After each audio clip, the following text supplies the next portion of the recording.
I'm Angela. And I'm Paige. In the 7 years that Paige and I have been friends, we have shared true crime stories that we are obsessed with. This podcast is a hobby discussing the intricate details of true crime cases. Welcome to the Corrupt Podcast. We assume no responsibility or liability for any errors or omissions in the content of this episode. The Corrupt Podcast is based on the facts and our opinions of the case. Listener discretion is advised. Marcel Petiot was a physician serial killer in World War II era France that preyed on Jewish refugees.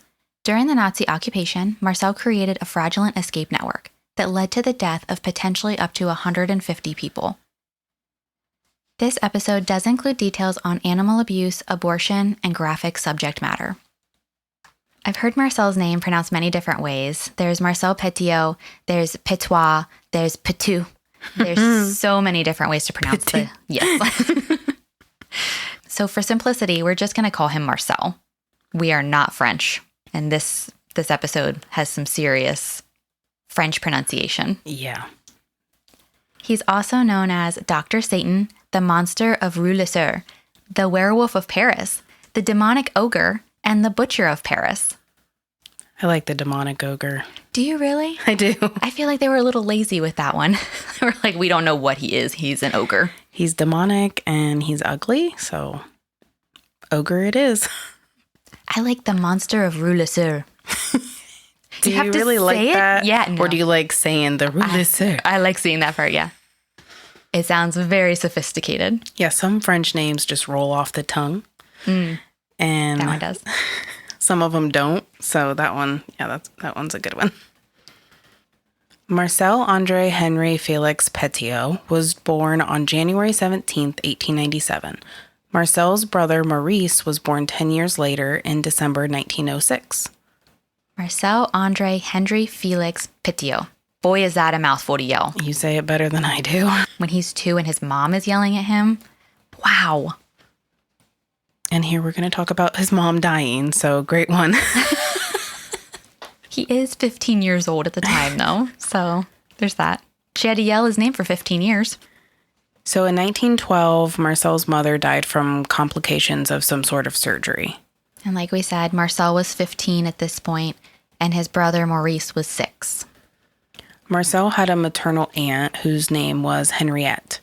In 1944, Henriette told the police that she raised the boys only after her sister's death, but multiple villagers in the town disagreed with Henriette's statement, saying they remember her caring for the boys for a longer period of time, with extended periods since Marcel was 2 years old. Henriette seems to be downplaying her involvement in raising Marcel for whatever reason. Maybe because he's, mentally unstable and she saw that firsthand and she's just trying to distance himself, or maybe because of what he does later. We're not sure, but she says, oh, no, I just, took over raising him when he was 15, basically. And the neighbors are like, no, like you were raising him on and off, but a majority of the time since he was 2 years old. I don't know if she thought if this would have helped her or just made her more suspicious. When he goes on the run later, it could be exactly that she's trying to distance herself from the situation. She doesn't want to be looked at like she's suspicious.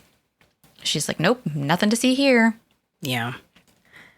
As a child, Marcel would abuse animals. He would pull legs off of insects and poke out the eyes of baby birds, then watch the birds starve to death. Henriette would recall a time she put some water on the stove to boil and then went to grab the laundry. When she came back, Marcel was holding their cat by the neck and dipping its paws into the scalding water. When Henriette saw this, she screamed bloody murder, and then Marcel instantly changed his actions and pretended to be hugging the cat. Henriette thought, this torturing of my cats cannot go on, so she wanted to teach Marcel a lesson from this.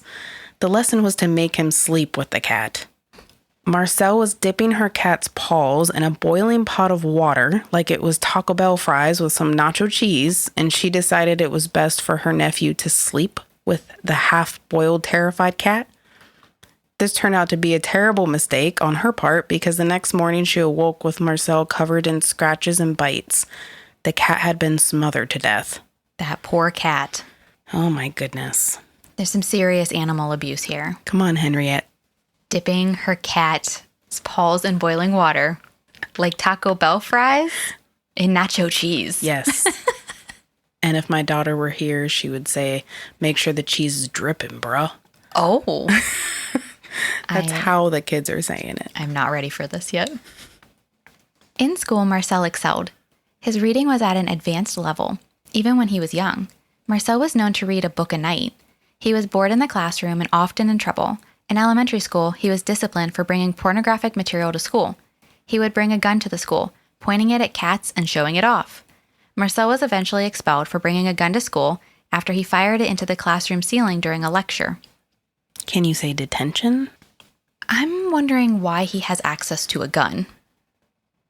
And that they let him bring it into the school, and this is the 1800s, so they let him bring it into the school, and they're okay with that until he shoots the ceiling tiles. This is a very strange time in France. A teacher that knew Marcel between ages 13 and 16 years old said Marcel was, quote, intelligent but not enjoying all of his mental faculties. In a word, he was a bizarre character. And I think this teacher hits the nail on the head. Like, that is spot on. 100%. He is a bizarre character. The fancy trash talk. She totally fancy trash talked him. Yeah, and I don't know if it's a woman or a man. Oh. But it's definitely fancy trash talk. She's like, oh boy, I must stay away from that. He's bizarre. At 17 years old, Marcel was arrested for mail fraud. He made a fishing pole with adhesive on the end to search the mail. He was looking for cash, money orders, or gossip. He would blackmail and spread the gossip anonymously based on what he found in the mail. Marcel was released from jail after being found mentally unfit to stand trial due to hereditary mental illness. This was a double whammy of embarrassment for Marcel's father. Felix, Marcel's father, worked at the French post office. So for them to say this is a hereditary mental illness, which Felix declares is not possible, and it be theft from the post office, this is really embarrassing for his father. I don't care if it's embarrassing for him because who's taking care of his kids? Like, he's not even taking care of them, right? It makes you wonder why the boys are not with Felix. They're staying with their aunt. And it's so far back, we don't have any idea why. This does seem to start the ball rolling for Marcel to continuously use this as a scapegoat. So he's always, quote unquote, mentally ill, and that gets him out of trouble time and time again. We're going to start seeing more psychopathic traits, like lack of guilt or emotion, showing through in his actions as well. That hereditary mental illness was like giving him an out-of-jail-free card. Yep, that he's going to use the rest of his life. On July 10th, 1915, Marcel received his high school diploma after completing school at home. Marcel's uncle was a math teacher and helped him complete the schooling after at least one, but possibly up to 3 schools expelled Marcel. On January 11th, 1916, Marcel volunteered for the army and began his military training. Just 10 months later, Marcel was sent to the trenches of the France Western Front during World War I. It is estimated that the French regiments in this area were losing 100 men per minute. Marcel was injured on May 20th, 1917, when a hand grenade tore an almost 3-inch gash in his left foot. Marcel was accused of injuring himself because a hand grenade thrown into the trench would explode upward, not downward. Additionally, at least one soldier said that Marcel put a grenade in a pipe, then placed his foot over the pipe.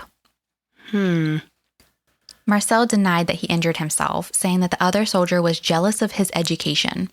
His homeschool education.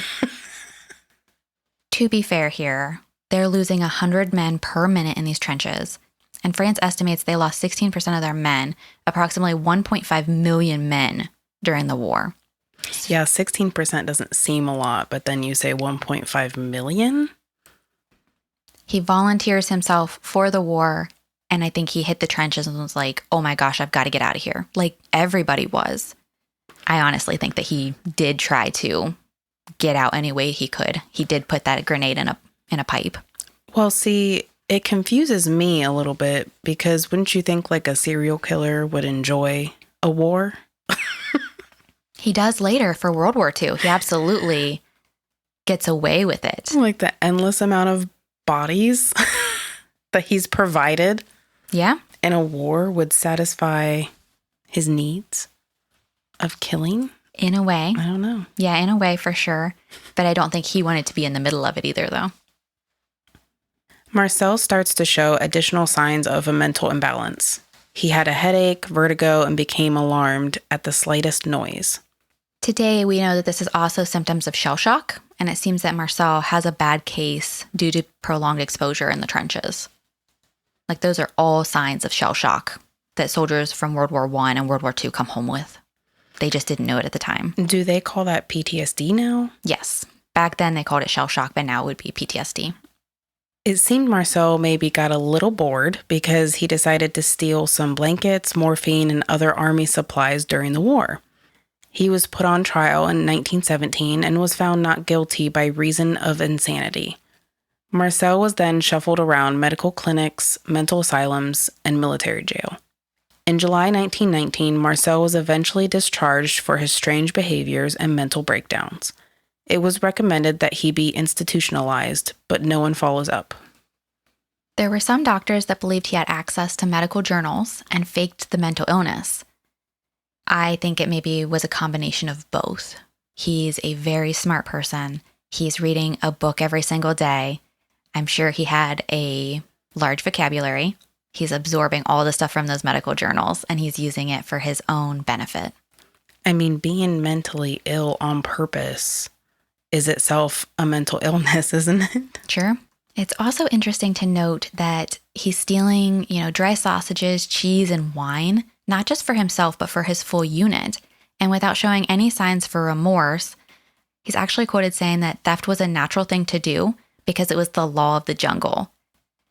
It just seems very strange to me that he's stealing not for himself, but for everybody's gain. And so it becomes very popular because they're like, oh my gosh, like, we have cheese, we have all these, we have blankets, these things that are really hard for them to come by in the trenches. Maybe he thought those men could benefit him, on the front. Maybe, because he's bringing them commodities, so they might be more willing to help keep him alive. Mm-hmm. Since he can't get out of it. Mm-hmm. Marcel was discharged with a disability pension, but later lost it because he was unwilling to go through the mental exam. His motive for the World War II crimes is listed as for money, but this is another interesting thing because he turns down a full disability pension in 1923. He is running a doctor's office at that point, but this has the vibe that it's not really just all for money, that he is mentally ill, that he does have serial killer tendencies, psychopathic tendencies going on there. Otherwise, why not just take that full disability and ride it out? Yeah. Marcel enrolled in school and received a medical degree on December 15th, 1921 with honors. There is some debate, though, on if he received a medical degree at all, or if he received one that was just slapdash together because France needed doctors so badly at this point. The war's over. They've lost 1.5 million of their men. They need doctors. They need people out there in the workforce. So it went one of two ways. He either got a degree or he didn't get a degree at all. And they were like, doesn't matter. Get to work. So like he failed a medical test and they were like, doesn't matter. You want to be a doctor, so we'll put you in the office. It's fine. Yep. Just like how he should have been institutionalized, but no one follows up on that.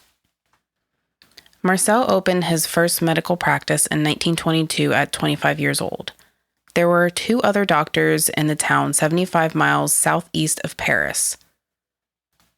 Marcel mailed out advertisements that made the other 2 doctors upset, saying he was young and up to date on the newest methods of success. Marcel was also putting in extra hours and working hard. He would ride his bicycle long distances to help children. He had Sunday office hours and would waive fees for the elderly or poor. Marcel became known as the people's doctor. Unfortunately, Marcel was also committing fraud during this time.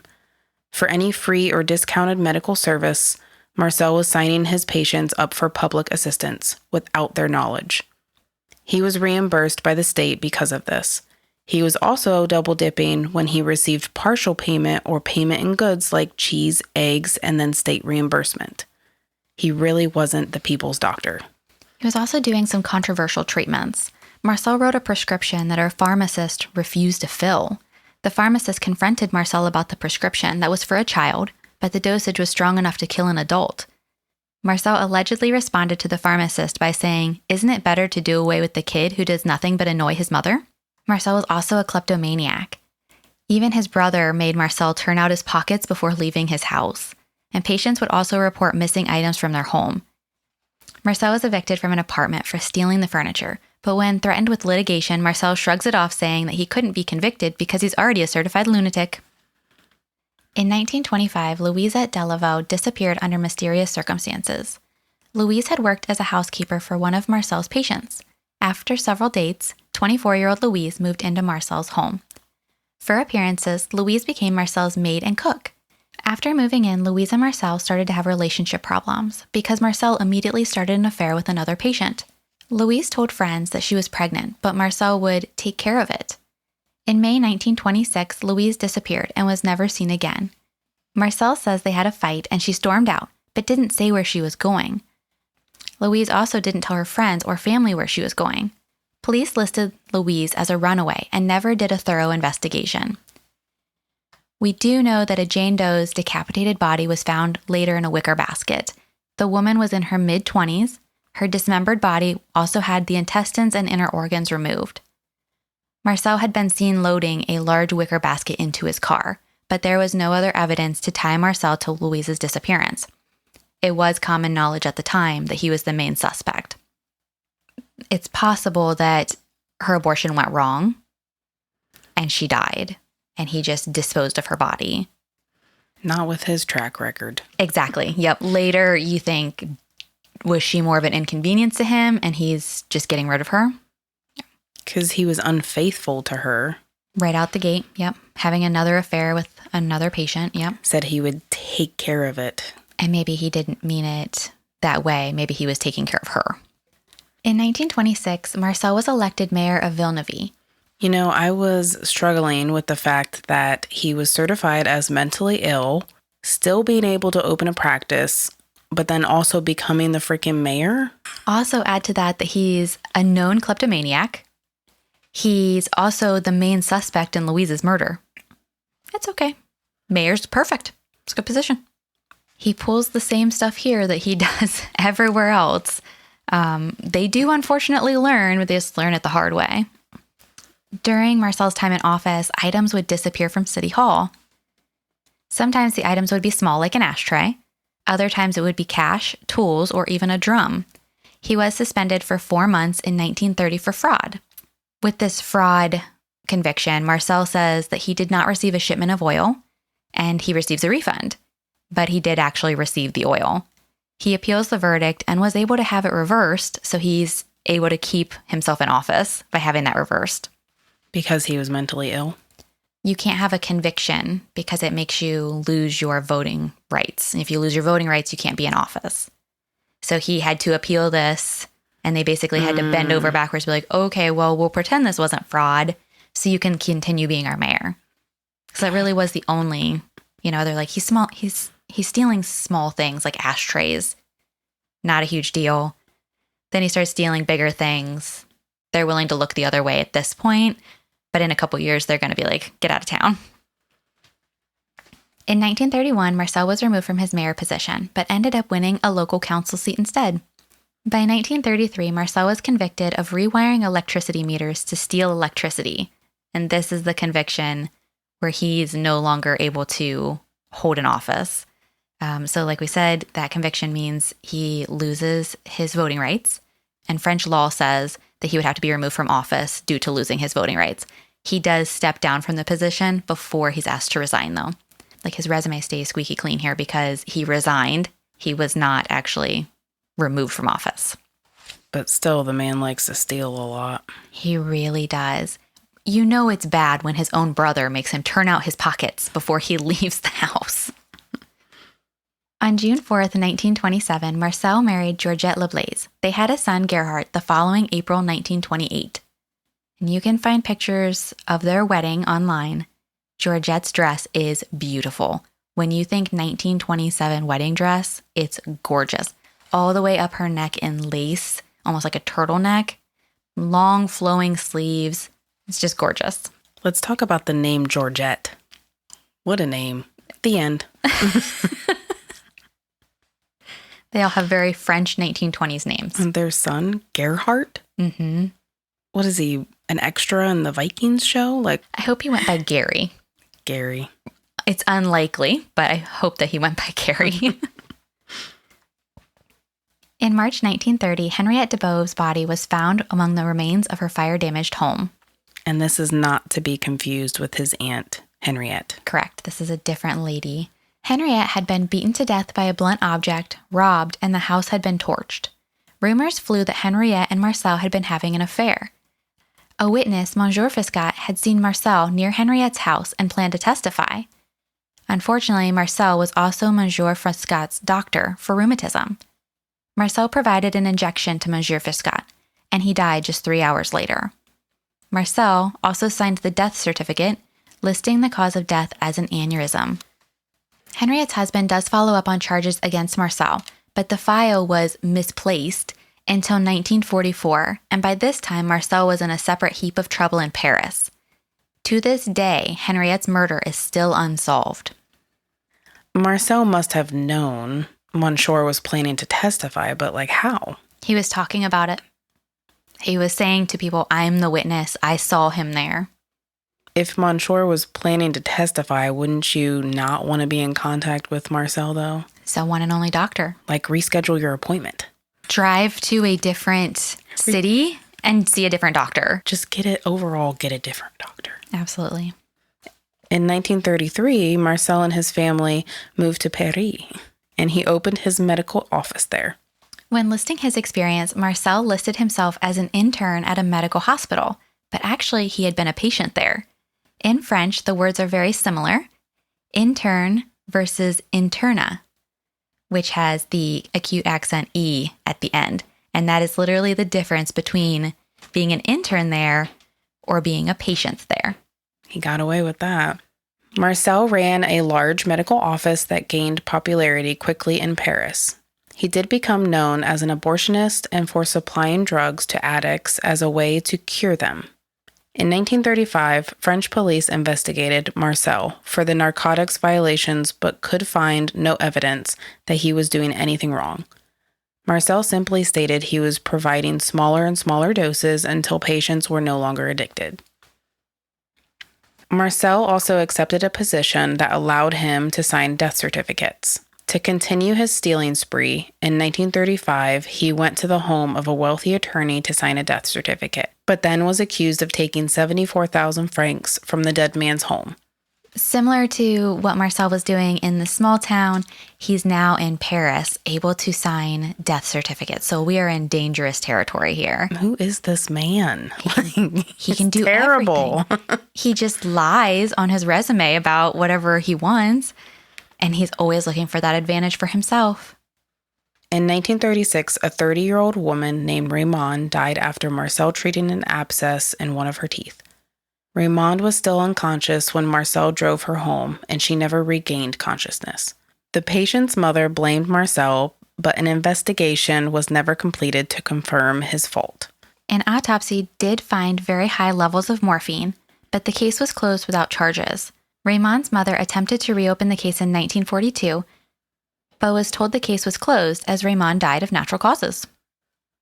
Oh, was there no dentists back then? I think there's dentists. I'm not sure that Marcel would specialize in teeth, probably. Okay. But he was removing it in a pinch.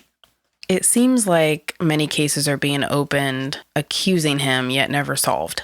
Absolutely. There always seems to be a way around it, or the people are just really lazy. Could be poor police presence maybe in Paris. I'm not sure what's going on there. Or the times. Yeah, or he's playing that get out of free card, oh, well, I'm not mentally fit, so you can't open this can of worms with me. Not sure if that's what he's doing, but by 1942, France had bigger fish to fry. This poor woman's mother, who's saying my daughter was murdered, and they're saying, no, it was natural causes, just let this go. They were in the middle of World War II. In April 1936, Marcel was caught stealing a book. He assaulted a police officer during his escape. 2 days later, Marcel turned himself in and attempted to use his military discharge as proof that he shouldn't be held responsible for his actions. The police dropped the assault charges and instead charged Marcel with theft on grounds of insanity. That August, Marcel entered a private sanatorium. Marcel was almost released from the hospital in September 1936 after begging the doctors and saying he was no longer mad. One doctor found that Marcel was, quote, chronically unbalanced, but did approve releasing him. The state became involved, and 3 more doctors interviewed Marcel. He was not found to be mentally fit, but they also didn't have a reason to hold him, so Marcel was released in February 1937. Marcel spent just 7 months in this mental hospital. Between 1937 and 1940, Marcel appears to have been scared straight, aka pissing in his pants. The only criminal activity during this time was tax fraud. He reported less than 10% of his actual earnings. In 1938, he claimed 13,100 francs, but was actually earning closer to 500,000 francs. With the start of World War II, in 1939, Marcel joined the resistance. He provided medical certificates to Frenchmen that had been drafted for slave labor. In 1940, on the outside, Marcel started to help Jews, resistant fighters, and anyone that could pay the 25,000 franc per person fee for safe passage. Marcel promised safe passage from France to Argentina. Unfortunately, what Marcel was actually doing was much more corrupt than helping people escape Nazi-occupied France. Marcel purchased the property at 21 Rue le Sueur in 1941. Using his underground railroad, Marcel would find victims looking to flee France. The victims would come to the home and write a letter to their family, saying they had arrived safely in Argentina, but not to write because it would be too dangerous for them. Then he would tell victims they need an inoculation. The victims were then injected with cyanide in a triangle room. Using a peephole, Marcel would watch them die. Alternatively, he would use a homemade form of Zyklon B instead of the cyanide injection. Zyklon B is the gas that was used in concentration camps. And this triangle room, when police go in there for the first time, what they see is that there's no door handle from the inside and that this room has been completely soundproofed. I don't like it. It's a terrifying situation. Once those people were in that room, he locks the door behind him on his way out and watches them die. Horrible deaths. So he injected them, then they went into this room. No, they go into the room. He injects them, says, hey, I'm just going to give you this, vaccine for safe passage. But he's actually injecting them with cyanide or with gas. And he's on the other side of the triangle room with a gas mask on. And they know he did this because they found all of they found the gas mask. They found what he was doing. He doesn't admit to how he kills these people. This is all on investigators to discover what happened here. It's so terrible. They're just trying to escape to safety. Yeah, escape World War II France. In July 1941, Nellie Denise Houghton, a pregnant newlywed, requested an abortion from Marcel. She was never seen again. There was some pushback on Nellie Denise, why she would get an abortion. She's newlywed. Why would she do that? But on the flip side there, she was pregnant in Nazi-occupied France. True. That would have terrified me. Cannot imagine bringing a baby into this world if you are in the middle of a war zone. That is so horrible. Dr. Paul Leon Braunberger, an elderly Jewish doctor, and his wife disappeared from a Paris subway station in 1942. A month later, in July 1942, 3 German Jews named the Knellers disappeared after meeting with Marcel. The Knellers' dismembered bodies were pulled out of the Seine in August. There were multiple bodies pulled from the Seine River in 1942. Investigators found 9 heads, 4 thighs, plus many other body parts, and the police were unable to identify any of these victims.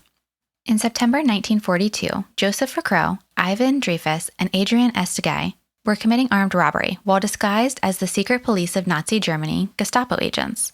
Claudia Chameau, Joseph's mistress, and another couple named Francois Albertini and Annette Bassett were also friends looking for an escape. They went with Marcel over a period of 2 to 3 months in small groups and were never seen from again. Joseph was known in Paris as a criminal and a pimp. Claudia and Annette were both prostitutes. Marcel tried to act like a hero later, saying their deaths were his patriotic duty. Ivan was a Jewish Frenchman and had been blackmailed by a Gestapo agent into trying to find the resistance escape route. Unfortunately for Ivan, he chose Marcel and was never seen again after May 1943. At just 27 years old, Josephine Amy Grippe was another victim of Marcel. She had worked in a high-end brothel. She was identified by the custom dress that was found in the home. In early 1943, Marcel was arrested by the Gestapo. His Underground Railroad scheme had been a little too obvious. He spent 8 months in prison. Marcel was tortured but refused to betray any resistant members.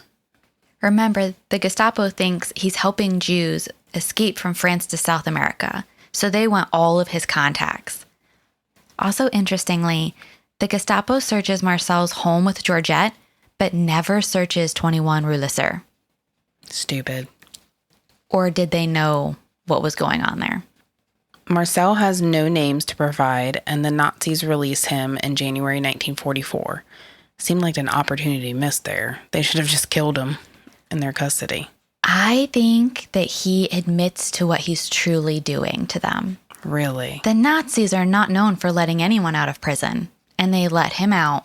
And they never once dig into that house. Or maybe they did. And he tells them the truth. I'm killing Jewish refugees. And they're thinking, well, he's doing our job for us. Why are we going to stop him? That's a interesting take on it, because I did not think of it. Because the Nazis are, killing people in concentration camps. Yeah.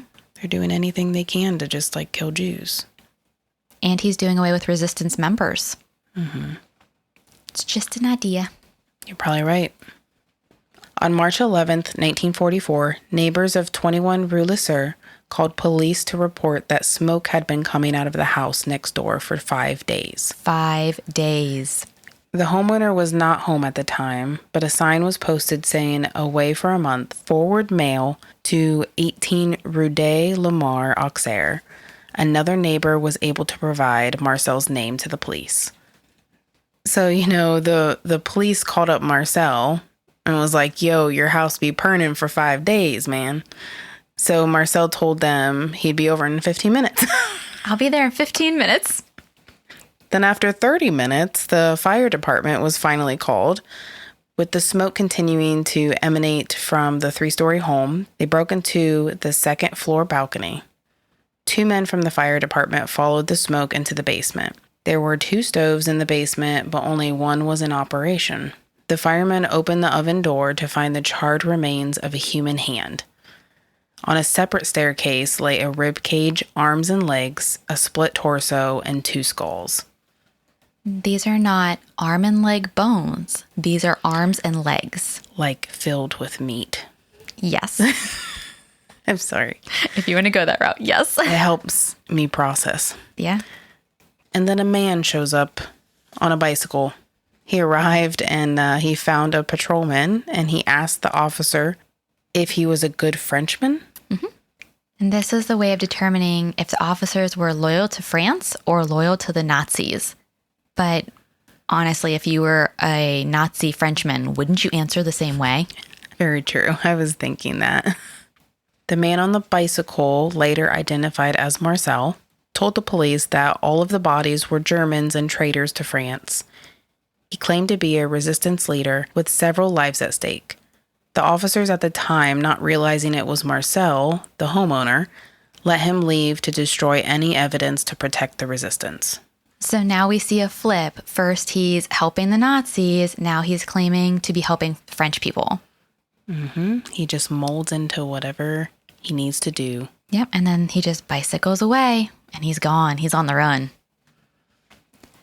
In the floor of the prior stables was a metal cover over a pit.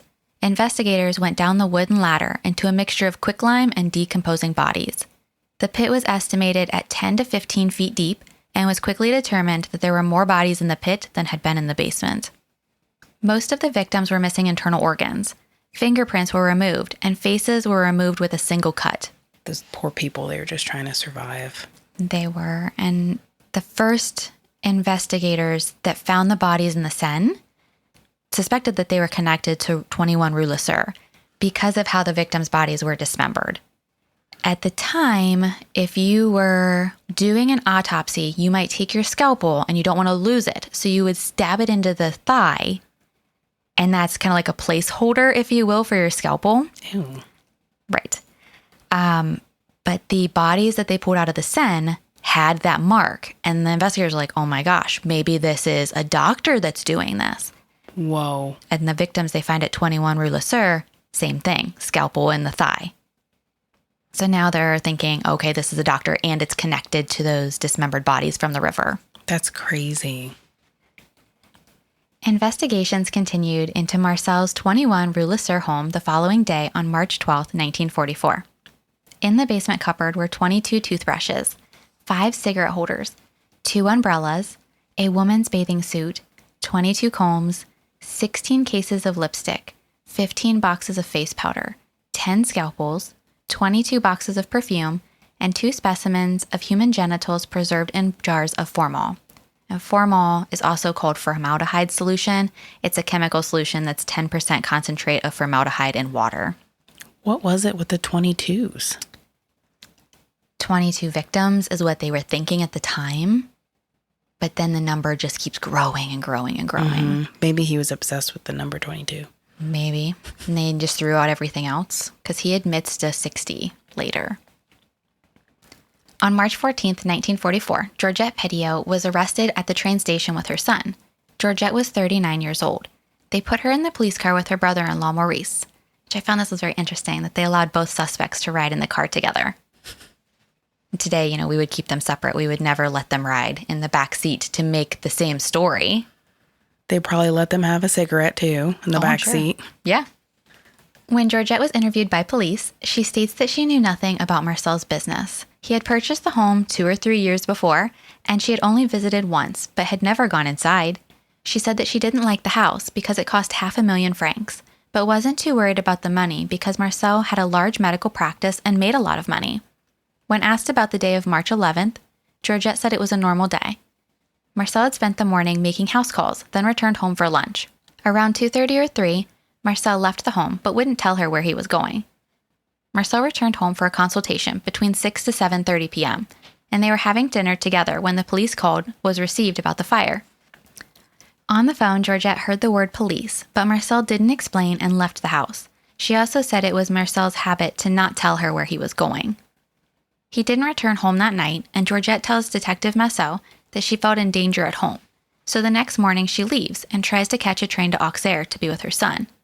But there were no trains scheduled until Monday, so she attended several masses, then hid in the train station and eventually slept in the stairway. And to me, when I was reading this, I'm like, there's no way that this is true. She says that she does not feel safe staying at home. So instead, what she does is goes to attend several church masses in a row. Then when there's no more church masses, she goes to the train station and sleeps in a stairway instead of sleeping in your home. She could be terrified. Of what? Of Marcel. Like if she was truly innocent and didn't know, and then learning this about him. But it wasn't public knowledge at this point. Didn't she know, though, with the officers or no? The only thing she knew was that the phone rang, she heard the word police, and he rushes out of there. He won't tell her where he's going. Okay. Yep. So she's, panicking? And just decides that she can't be safe at home. That story does not make sense. Yeah, she knew. I can't think of any circumstances where my husband would rush out of the house when I hear the word police and I don't go to the police station. Mm-hmm. And instead I go to church several times, do anything to stay out of being home, and then sleep in the train station. Come on, Georgette. We know that you're lying here. She had to ask for forgiveness. That's what she went to church for. She definitely needed to go to church, yes. Georgette spent the next day in a hotel restaurant. She boarded the 5:20 p.m. train for Auxerre. Georgette also states that Marcel would bring home jewels and linen in his cart, but she assumed it was coming from the auction house he spent time at. Detective Massou interviewed Maurice, Marcel's brother, next. Maurice also says he knows nothing. He had been to the home 3 or 4 times. In July or August 1943, Maurice applied anti-mite treatment to the home. In December, he had gone over to shut off the water due to freezing temperatures. In January 1944, Maurice hired an architect to look into some possible water or humidity issues damaging a neighboring property. Maurice acts like this is all he knows about the house. But remember, Marcel is in jail at this point. So when Maurice goes over there in August 1943 and January 1944, Marcel's in jail. It's just Maurice at that house. You cannot tell me that he does not know what's going on there. Yeah. At the end of the day, Maurice is acting like he's a property manager, and he misses all the signs of murder. He knew his brother straight from the get-go. I mean, he was telling him to empty his pockets before leaving. I think Georgette and Maurice are both equal accomplices, and I think they got away with it. During the investigation, the police interviewed over 2,000 of Marcel's patients. Very few would speak ill of Marcel. After disappearing on March 11, 1944, Marcel was moved from one home to another in Paris by loyal patients and friends. He grew a beard and only went out at night for several months. Marcel adopted the alias Henry Valery and joined the French resistance fighters, also known as the French Forces of the Interior. He became a captain, but his disguise started to fall apart in September 1944. Marcel, or Henry, was the captain over 2 FFI soldiers that had robbed and murdered an elderly mayor. There were witnesses to the murder. Marcel has the men put in jail and tells a detective not to investigate. The 2 soldiers and the 12.5 million francs disappeared. 3 days after the murder-arrest situation, a newspaper published allegations about Marcel and his crimes. Under his alias Henry, he was drafted to join the hunt to find himself. Marcel was recognized at a Paris metro station on October 31st, 1944. Among his possessions were a pistol, 31,700 francs, and 50 sets of identity documents in 6 different names. He had 12 million francs in his grasp and still does not leave Paris. He didn't run. And where does that money go? It disappears. When he's arrested, he has $31,000 with him. But we know he just had 12 million. It's a great mystery. Maybe he set up a college fund for his son. That would be a very nice cause. I don't think so, because there's going to be a treasure hunt later. Yeah. But that would be a nice cause. Marcel pleads not guilty to the murder charges. He states that he was just released from prison in 1944, and he assumed someone from the Underground Railroad had been leaving bodies at the home for those 8 months. He also admits to asking his brother Maurice to deliver quicklime to dissolve the bodies and hide the smell. He pleads not guilty, but then admits to using quicklime to hide the smell of these bodies that someone else is allegedly murdering. Mm-hmm. Doesn't make any sense. Nope. It's not believable, Marcel. No, but he's very full of himself. He's going to think that everyone's just going to believe him. We do see that with him, that he's very charismatic. Even with the FFI situation, he's right away promoted. And before you know it, he becomes a captain. And he could have only been part of the FFI for a couple months. He just works himself right up the tiers. And before you know it, he's always being handed power. He's a very good manipulator. Mm-hmm. Marcel was formally charged with 27 counts of murder for plunder. An estimated 200 million francs in cash, gold, and jewels were found during the investigation. Marcel's trial began on March 18, 1946. There was a 7-person jury and a panel with 3 judges. Marcel took an active part in his trial. He talked to the judges, prosecutors, and witnesses. He described his victims as successfully escaping to Argentina, and they didn't call because Argentina is a big place after all. He said Ivan Dreyfus was a traitor 4 times over. Victim Kurt Neller had an embarrassing affliction, but Marcel wouldn't say what it was. Marcel said that it didn't matter because Kurt had returned to Germany with his wife. Marcel also said that he had only met Dr. Paul Leon Braunberger for 10 minutes, and he couldn't explain why Dr. Braunberger's clothes were also found at 21 Rue le Sueur. By day 2 of the trial, one of the judges and 2 jurors were overheard calling Marcel a demon and an appalling murderer. The 2 jurors were replaced, but the trial continued. On day 5, judges and jurors visited 21 Rue le Sueur themselves. Do they do that nowadays? Absolutely. Like visit the crime scene? Yeah, the crime scene. Yeah, they do. I've never been a juror. I have not either. They need to put us together. Oh, I think we'll be dismissed on the cause that we have a true crime podcast. Or they will value our opinions. We have opinions. I'm just going to go ahead and say you're guilty here. Yes. Prison. 10 years. We're going to have to do an episode where somebody's falsely accused. Kind of bring it the other direction. Yes. Marcel stated that he had murdered 19 of the 27 people, but they were Germans or collaborators. Marcel also admits to killing 63 people between 1940 to 1945.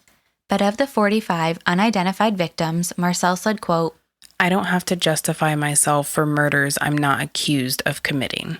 I would assume that means that he actually murdered more than these 63 people that he's saying. Yeah. The courtroom viewed Marcel as a resistance hero. After 3 hours of deliberating, the jurors came up with a very different perspective. They found Marcel guilty on all but 9 counts. He was acquitted of killing Nellie Denise Houghton. Marcel was found guilty of the other premeditated 26 murder counts. In order to deliberate for only 3 hours on 135 charges, the jurors would have to have reviewed each charge in just 90 seconds apiece. That doesn't seem like enough time. They knew he was guilty. Marcel was sentenced to death by guillotine. Prison guards found a sealed glass capsule in Marcel's prison uniform. Initially, it was assumed to contain cyanide, but additional review found that it contained a sedative. Marcel had smuggled the capsule in with him the previous October. He remained calm and never did discuss what the capsule was for. So it's one of 2 things. He could have attempted to have drugged one of the guards to escape. Alternatively, he could have sedated himself, pretending to be dead before the execution, and be removed from the hospital as an escape plan. Yeah, I think he definitely wanted to sedate himself and act dead. On May 24th, 1946, Marcel's attorney appealed with 2 complaints, which were rejected. Marcel was set to be executed, but the guillotine malfunctioned and the execution was postponed. But within an hour, a portable guillotine was arranged. 3:30 a.m. on May 25th, 1946, the portable guillotine was delivered to the prison. Portable guillotine, it's a thing. And they had it there in an hour. They were serious about this. They wanted him dead. Marcel was brought from his cell. He declined the traditional glass of rum, but did accept a cigarette. He met with a prison chaplain for Georgette's sake, saying, quote, I am not a religious man, and my conscience is clean. He was offered rum, and his conscience is clean. This is possibly his truest statement of being a psychopath. Here, take some rum right before you die. I mean, would you accept the rum, Paige? Yes, I would. Yeah. For sure. Are you accepting the rum? I would toss the glass and grab the bottle. It's like, are you throwing it at the guard, making a run for it? Marcel signed the register before they bound his hands. Then his neck was shaved and the collar cut from his shirt. Before he was strapped to the guillotine, Marcel told observers, quote, Gentlemen, I ask you not to look. This will not be very pretty. The blade dropped at 5:05 a.m. According to witnesses, Marcel was smiling when his head fell into the basket. This is freaking eerie. And I hope it was a wicker basket for him. Yeah. Take it all the way back to that first murder. 21 Rue le Sueur has been remodeled into a labor union office, a clock and watchmaker, and an estate appraiser office. I was unable to find out what happens to Maurice. Georgette worked as a baker for many years and eventually remarried in 1966. She never stopped believing that Marcel was innocent. Marcel's son moved to Rio de Janeiro and went into business with his cousin. I'm assuming that Maurice and Georgette never went to trial as accomplices, or there would have been a record of that. The true number of victims remains a mystery. The court tried Marcel on 26 murders, and Marcel claimed that there were 63 murders, but investigators believe the number is probably more than 150 people. The sheer amount of missing money also remains a mystery. In France, it's almost legendary and has been nicknamed the treasure of Dr. Petiot. Marcel had purchased many properties during the Nazi occupation. Some were in his name, and other properties were in Maurice's name or Gerhardt's name. Marcel had told investigators that the bulk of his fortune was at 21 Rue le Sueur, but never explained that statement. In 1952, an architect purchased 21 Rue le Sueur and took it apart brick by brick, but they never found the treasure. It was also never explained why the Nazis had released Marcel either, and rumors said it took $100,000 to be released. We also know that 21 Rue le Sueur was damaged when police arrived on March 11, 1944. There were pulled back panels, ripped up flooring, and holes in the wall. It's possible that Marcel had already removed the treasure and moved it to another hiding place. The investigators still found almost 200 million francs, but much more appears to be missing. There was a rumor, I don't know how credible this is, but the rumor was that one of Marcel's relatives had passed away. And Marcel tells the family, hey, I'll watch over her body during the night. Well, during the night, a vehicle arrives, 3 men wearing suits get out, they walk up with suitcases, and they leave the next morning, and Marcel, they think somehow he offloaded a bunch of the money from Rue le Sueur to them. And they did away with it. So maybe he owed somebody money, or maybe they were accomplices in this with him. Again, I don't know how credible this story is, but there's just so much stuff out there. If you try and find, any information on the treasure hunt, it's an active treasure hunt. People think that that money is out there somewhere. Maurice and Georgette. Yep. They could have had it too. Yeah, all he had to do was get information to them on where that money's hidden. But Georgette works as a baker for many years, so that tells me she's not still rich. Maybe the son. He went to Rio. That had to be expensive. Maybe, but if they took 21 Rue le Sueur apart brick by brick, and investigators were involved in that, because if there was something else found, they wanted to know about it. They never found a thing. Or maybe he spent it. It's a lot of money to spend. He was buying a lot of properties, though. And he was really taking advantage, too, because property prices during, Nazi-occupied France, the houses were worth nothing. So I'm not sure that's a good excuse for using that money either, because he's buying the stuff for dirt cheap. He gave it to the Nazis. That's what it was. I think he bought himself out of prison with it for sure. It's a mystery. The picture you have with the furnaces is very, yeah. And they did edit out the truly graphic details, but you can tell that there's human remains there in front of the furnaces. Our sources for this episode will be listed in our episode notes. You can reach us at corruptpod@gmail.com, corrupt.podcast on Instagram, and Corrupt Podcast on Facebook. Don't forget to subscribe to catch our next episodes. Please also leave us a review wherever you're listening to this podcast. Bye. Bye.